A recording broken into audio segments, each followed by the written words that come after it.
Halo, salam akademia. Welcome back to my channel, Christian Nugra Dendi. Pada hari ini kita akan sama-sama belajar mengenai bank dan lembaga keuangan. Nah, di video saya pada hari ini akan menjelaskan mengenai LPS atau Lembaga Penjamin Simpanan. Ya, di sini teman-teman kita akan sama-sama belajar mengenai fungsi tugas mengenai Lembaga Penjamin Simpanan itu sendiri yang berfungsi bagi kebaikan bank, konsumen, dan kebaikan negara kita, Indonesia tercinta. Oke, kita akan masuk berkaitan dengan materi lembaga penjamin simpanan ini.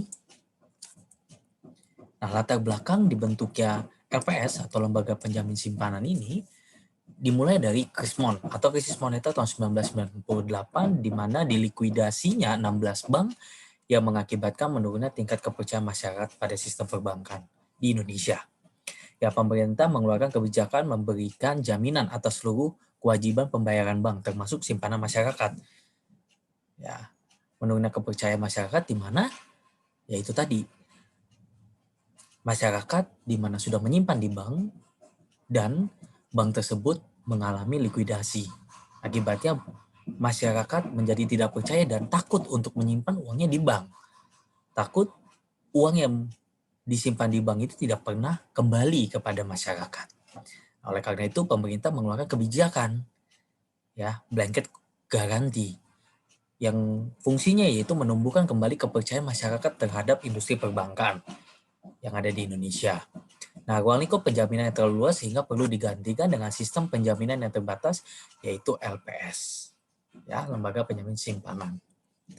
Nah, kita akan overview LPS itu sendiri.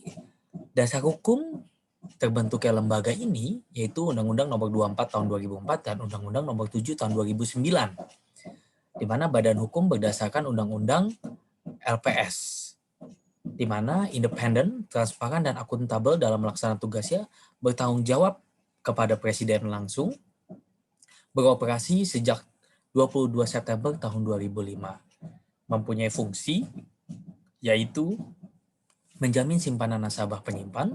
Yang kedua, turut aktif dalam memelihara stabilitas sistem perbankan sesuai dengan kewenangannya. Dan tugas dari LPS ini yaitu merumuskan dan menetapkan kebijakan pelaksanaan penjaminan simpanan. Kedua, melaksanakan penjaminan simpanan. Ketiga, merumuskan dan menetapkan kebijakan dalam rangka memelihara stabilitas sistem perbankan. Dan terakhir, merumuskan, menetapkan, dan melaksanakan kebijakan resolusi bank. Ya, di sini LPS memiliki struktur organisasi, Bapak Ibu serta teman-teman, yang terdiri dari Dewan Komisioner, Kepala Eksekutif, dan Direktur. Nah, kalau kita lihat di sini, ini adalah susunan Dewan Komisioner LPS, ya, dari atas sampai kepada divisi-divisi yang ada di bawahnya. Nah, wewenang dari LPS itu sendiri apa? Yaitu menetapkan dan memungut premi penjaminan, menetapkan dan memungut kontribusi pada saat bank pertama kali menjadi peserta, melakukan pengelolaan kekayaan, hingga menjatuhkan sanksi administratif bagi bank yang melanggar ketentuan dari Undang-Undang LPS. Nah, objek LPS itu, bila kita melihat, di mana pengertian bank dalam LPS, Lembaga Penjamin Simpanan, itu adalah yang sesuai, yang pertama-tama yaitu sesuai dengan Undang-Undang tentang Perbankan yaitu Bank Umum dan BPR, setiap bank yang melakukan kegiatan usaha di wilayah negara Republik Indonesia wajib menjadi peserta penjaminan kecuali bank kredit desa. Setiap bank wajib menyampaikan persyaratan dan laporan yang ditetapkan oleh LPS termasuk membayar kontribusi kepesertaan dan premi penjaminan. Apabila tidak dipenuhi, tidak menggugurkan kepesertaannya namun dikenakan sanksi administratif, denda, dan pidana. Jadi, poinnya adalah Bank Umum dan BPR, ya, wajib untuk mengikuti. Jika tidak mengikuti, maka akan dikenakan sanksi administratif, denda, dan pidana, Bapak Ibu serta teman-teman semuanya. Ya. Nah, ini adalah guna dari LPS. Di mana tugas LPS yaitu resolusi bank dan penjaminan. Khususnya adalah penjaminan nasabah penyimpan. Dan pada akhirnya adalah stabilitas sistem keuangan. Dia tidak ingin atau pemerintah tidak ingin mengambil risiko terjadi kedua kali akibat dari dampak krisis moneter tahun 1998, di mana masyarakat menyimpan keraguan atau ragu untuk menyimpan dananya di bank. Jadi suatu saat terjadi krisis moneter lagi, ya, uangnya tidak bisa kembali. Nah, ini adalah hal-hal yang dikhawatirkan oleh masyarakat. Oleh sebab itu, pemerintah membuat LPS ini, ya, yang nantinya akan kita bahas selanjutnya, di mana bank wajib menyetorkan atau membayar premi, sehingga suatu saat bila terjadi krisis moneter atau terlikuiditas bank tersebut karena misalkan kegagalan atau ketidakmampuan untuk membayar dan lain sebagainya, maka simpanan nasabah tetap akan dikembalikan sesuai dengan peraturan dan undang-undang yang berlaku. Ya, di mana di sini program penjaminan simpanan. Apa itu program penjaminan simpanan?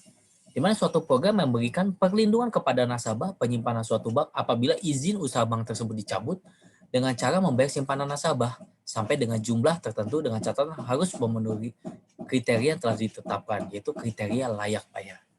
Siapa yang melaksanakan program penjaminan simpanan? Yaitu LPS itu sendiri. Berapa nilai simpanan yang dijamin? Maksimal 2 miliar per nasabah per bank.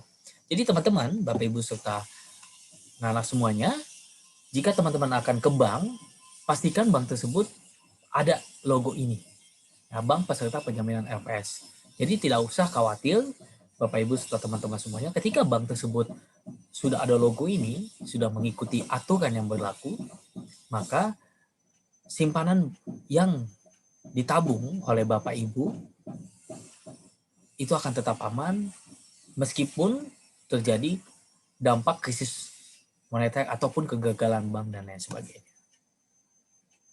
Nah, bila kita lihat di sini kepesertaan dari LPS itu yaitu setiap bank yang melakukan kegiatan usaha di wilayah Republik Indonesia wajib menjadi peserta penjaminan.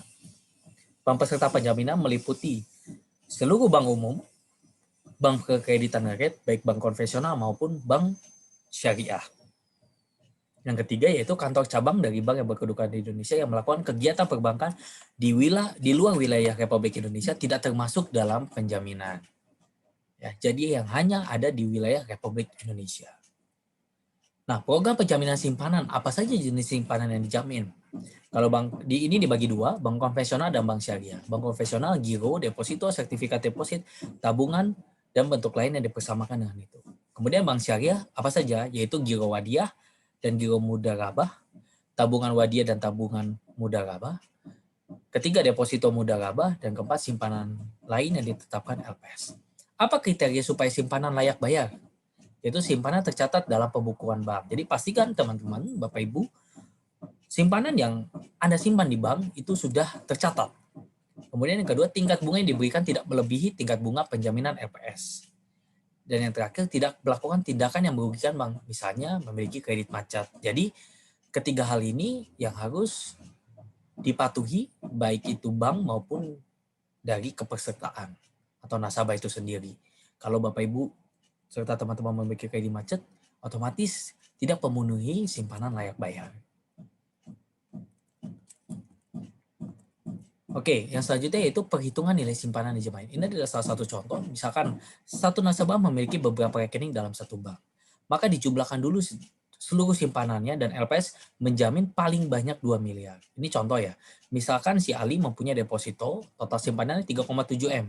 Nah, jika bank XYZ ditutup, simpanan Ali yang dijamin akan dikembalikan misalkan, yaitu maksimal 2 miliar. Ya, yang tadi sudah kita bahas maksimal 2 M.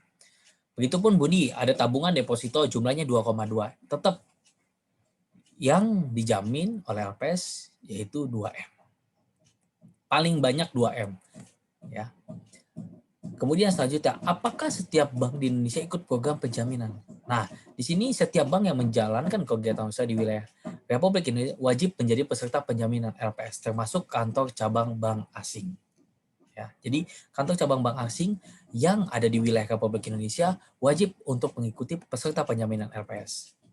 Nah, kecuali bank yang ada di luar negeri, karena tidak masuk di dalam wilayah Republik Indonesia.